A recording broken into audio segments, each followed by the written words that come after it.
DM says, hi, my friend referred me for a job and I had an interview. The company is still doing internal and external interviews and I'm nervous I don't get the job. Listen, the way it works is what they do, generally speaking, what they do is they book a whole ton of interviews together, right? So they'll bring in, like, usually it traditionally was about 6 people. If they're doing virtual interviews, they might interview more than 6, like they'll maybe interview 10 or 12. But what they generally do is they sort of book all the interviews and schedule them.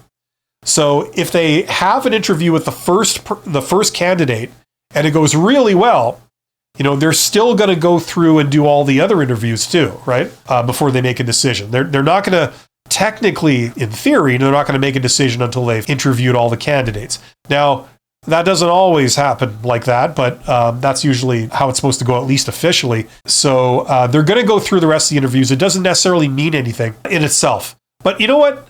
There's no way to tell what's going through these people's minds or what's going on. Look, all you can do is just do everything that's asked of you, do the best job you can, and then it's not in your hands. It's dependent entirely on them. It's not about you.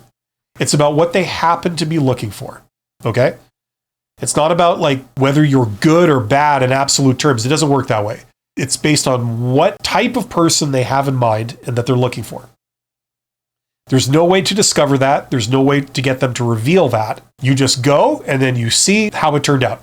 It's almost like, when they make movies or they put on theater productions and they do casting, who should play this role or that role.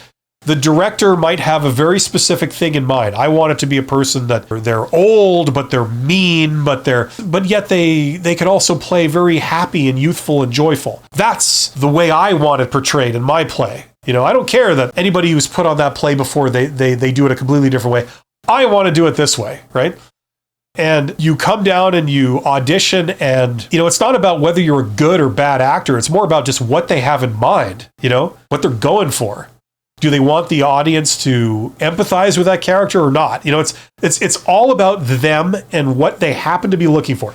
That's exactly the same way it works in jobs when you're hiring, especially with recruiters and hiring managers. That's how it works.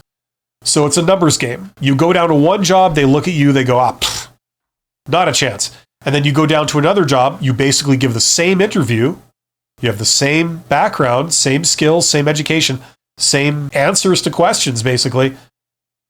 They look at you and they go, you're the one, you're perfect.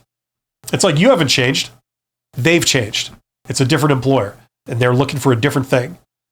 So that's just how this works. So do your best and then keep moving forward. Keep trying to pursue new opportunities and move forward. If these people call you back, great. You'll entertain that when that happens. But in the meantime, you're moving forward and you're creating new opportunities for yourself. So whichever way it goes, you're going to be fine.